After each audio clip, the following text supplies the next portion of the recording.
రాష్ట్ర వ్యాప్తంగా అంగన్వాడీలు నిరవధిక సమ్మెకు పిలుపునివ్వడం జరిగింది.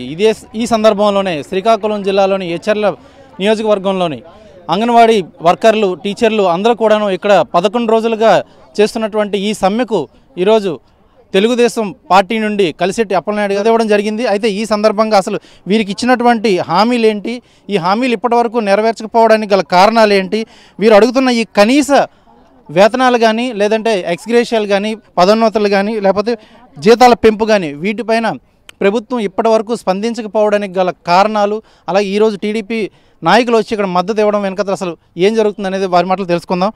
అసలు ప్రభుత్వం ఇంత మొండి వైఖరి వహించడం, వీరి పట్ల అమ్మను మరిపించే అంగన్వాడీల పట్ల ఇటువంటి వైఖరి వహించడం ఎంతవరకు సబబు అంటారు? మీరే చెప్పినట్లుగా అమ్మను మరిపించే విధంగా వారు చేసే సర్వీస్ని ఈరోజు మనం చూస్తున్నాం. చిన్నపిల్లలు 0 నుంచి 5 వరకు వారి దగ్గర ఉంటారు. వారి సర్వీసెస్ని మనం గుర్తించాలి. ఏ ప్రభుత్వమైనా సరే ఖచ్చితంగా గుర్తించవలసిన అవసరం ఉంది. వాళ్ళు ప్రధానమైన అంశాలు కూడా ఈరోజు చాలా సానుకూలంగా ఉన్నాయి, పరిష్కారం చేయవలసినవి.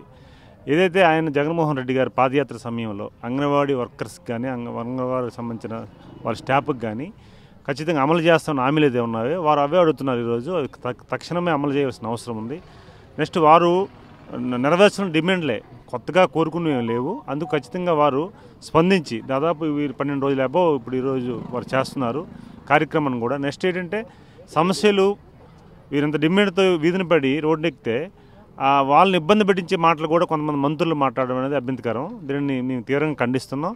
వీరు ఈ ఇచ్చర్ల నియోజకవర్గం చెందిన ప్రాంతీయులు కనుక వాళ్ళ పోరాటానికి సంపూర్ణ మద్దతుని తెలియజేసుకుంటున్నాను. అంటే వీరు నిరసనలో కూర్చోవడం వల్ల అంగన్వాడీ సెంటర్లకు తాళాలు వేసుకుని రావడం అయింది. అయితే ఈ తాళాలను పగలగొట్టి ఈరోజు సచివాలయం సిబ్బంది అక్కడ విధులు నిర్వహించడం జరుగుతుంది. అయితే ఈ క్రమంలోని అటు గర్భిణీలకు కానీ, పసిపిల్లలకు కానీ అందవలసినటువంటి పోషకాహారాలు కానీ, ఇంకేమైనా టీకాలకు సంబంధించిన ఇతర ఏమైనా సరే వాళ్ళు వీరిలాగా పనిచేసి అందించగలరా?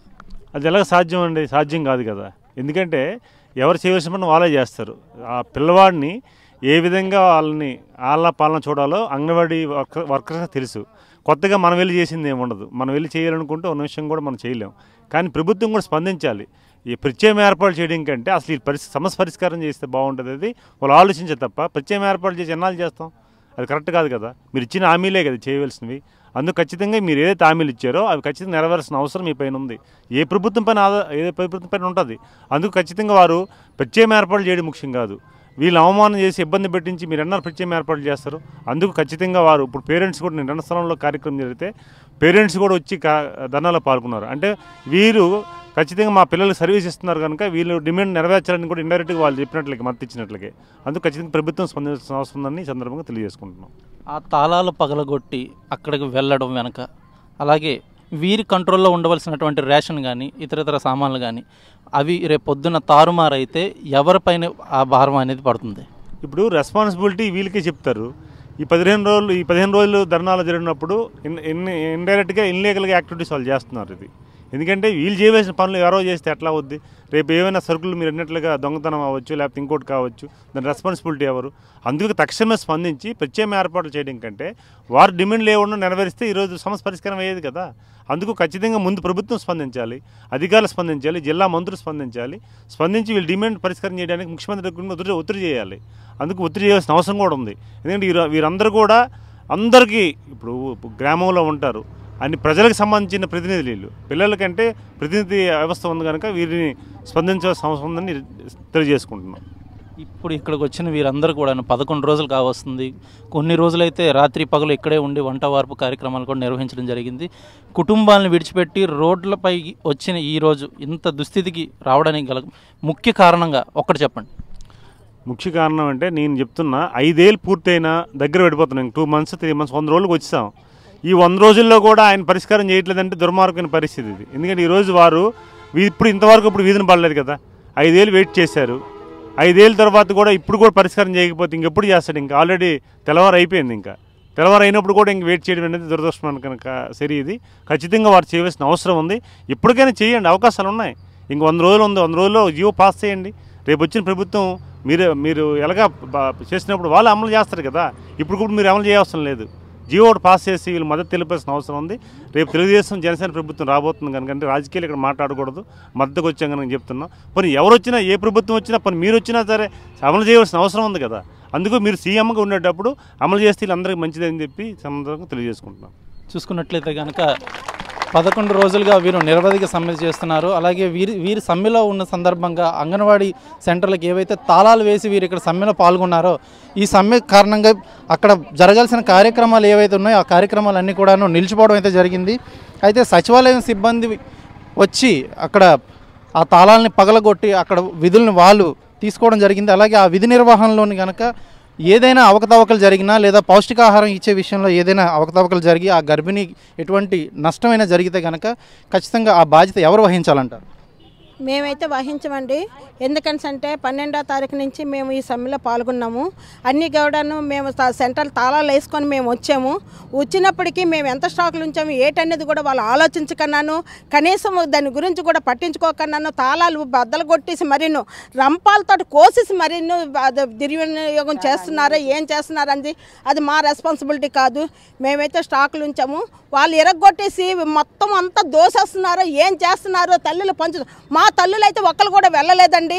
వెళ్ళమని చెప్పేశారండి. పిల్లలు కూడాను మా టీచరు మా ఆయా వస్తేనే మేము వెళ్తాము, మీరెవరో వస్తే మేము వెళ్ళము అని చెప్పేసి వాళ్ళు కూడాను మొండికేసుకొని కూర్చున్నారు.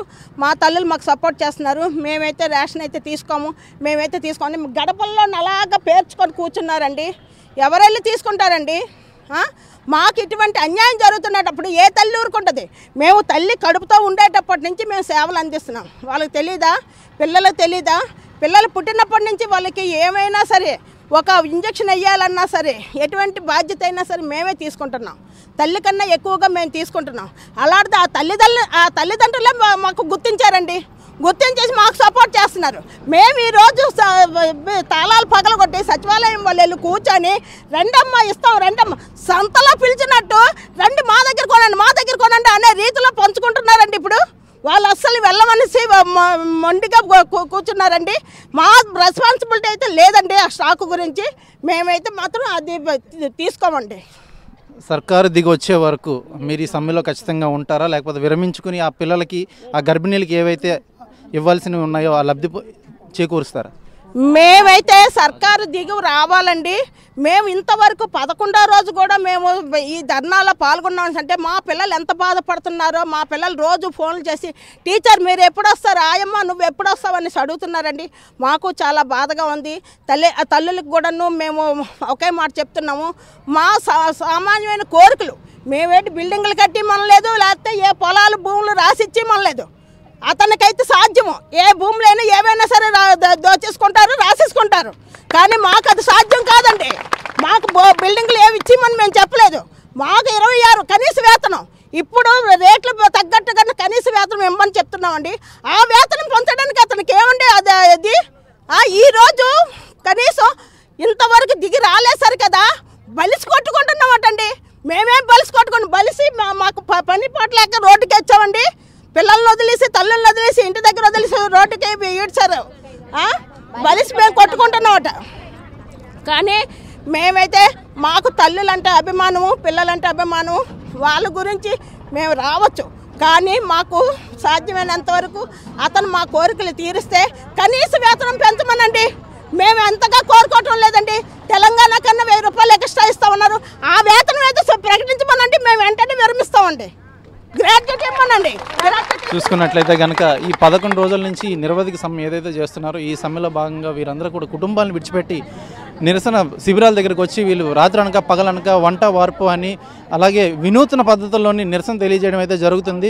ఈ సందర్భంలోనే ఆ అంగన్వాడీ సెంటర్లకు తాళాలు పగలగొట్టి మరి సచివాలయం సిబ్బంది అందులోకి చొరబాటుకు గురై చేశారు. ఆ చొరబాటు వలన అక్కడ ఏమైనా స్టాకులో అవకతవకలు జరిగినా లేదు, ఒకవేళ గర్భిణీ స్త్రీలకు కానీ ఆ పసిపిల్లలకు కానీ ఏవైనా పౌష్టికాహారాలు కానీ ఇతరతర మందులు కానీ ఇచ్చే క్రమంలో ఏదైనా జరిగినట్లయితే కనుక పొరపాటులోని అది ఖచ్చితంగా వీరి బాధ్యత మాత్రం కాదు, అది ఖచ్చితంగా ప్రభుత్వం బాధ్యతని. తెలంగాణ కంటే ఇక్కడ 1000 రూపాయలు ఎక్కువ ఇస్తామన్నారు. ఆ హామీలైనా సరే ఇక్కడ నెరవేర్చమన్నారు. వీరికి మెయిన్ చెప్పేది ఏంటంటే కనీస వేతనం, అలాగే pension eligibility, ex gratia, after retirement ఏదైతే ఉందో ఆ హామీలన్నీ కూడాను పూర్తి చేస్తే కానీ అప్పటి వరకు మేము సమ్మె విరమించుకునేది లేదని, అలాగే స్పష్టంగా సీఎంను ఉద్దేశించి మరి ఇక్కడ ప్రతి ఒక్కరు కూడాను నిరసన తెలియజేయడం అయితే జరుగుతుంది. హెచ్చర్ల నుండి వీడియో జర్నలిస్ట్ రామకృష్ణతో సురేష్, RTV శ్రీకాకుళం. మరిన్ని వీడియోస్ కోసం ఛానల్ ని సబ్స్క్రైబ్ చేయండి, లేటెస్ట్ అప్డేట్స్ కోసం వాట్సాప్ ఛానల్ ని ఫాలో చేయండి అండ్ లింక్ డిస్క్రిప్షన్ లో ఉంది.